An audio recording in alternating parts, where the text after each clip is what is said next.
Aming mapagmahal at maawaing Diyos, kami po ay lumalapit sa inyo ngayon, dala-dala ang aming mabibigat na pasanin at pagod na mga katawan. Kami po ay nagpapakumbaba at humihingi ng lakas, lalo na para sa aming mga magulang na may karamdaman. Alam niyo po, Panginoon, kung gaano nila pinipilit na bumangon araw-araw upang maalagaan ang kanilang mga anak at masuportahan ang aming pamilya, kahit sila'y nanghihina na at pagod na pagod. Panginoon, Ikaw lamang ang tunay na nakakaalam ng lahat ng sakripisyo ng mga magulang.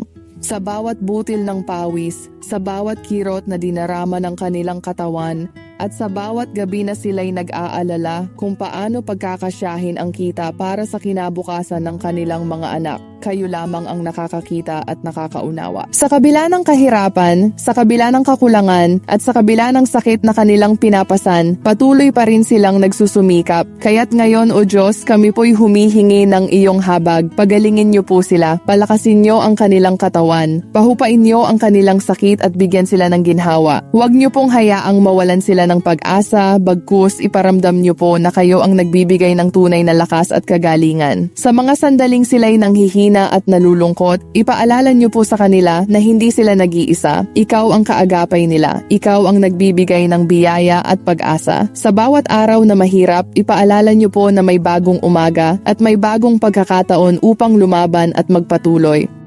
Panginoon, patawarin niyo po kami kung minsan ay nagkukulang kami sa pag-unawa, sa pasasalamat at sa pagmamahal. Turuan niyo po kaming mga anak na maging mas maunawain, mas masipag at higit sa lahat mas mapagmahal sa aming mga magulang.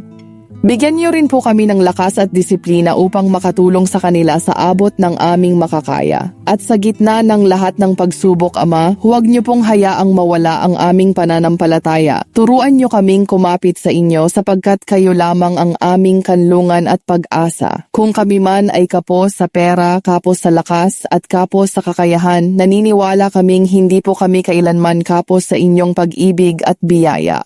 At higit sa lahat, Panginoon, naway maging matatag ang aming pamilya. Kahit may sakit, kahit may kakulangan, kahit mahirap ang buhay, sana po ay manatili kaming buo, nagmamahalan at nagtutulungan. Sapagkat alam namin na hanggat magkasama kami at nasa gitna kayo ng aming pamilya, walang pagsubok na hindi namin kayang lampasan. Maraming salamat po, Panginoon, sa iyong walang hanggang pag-ibig at pag-unawa.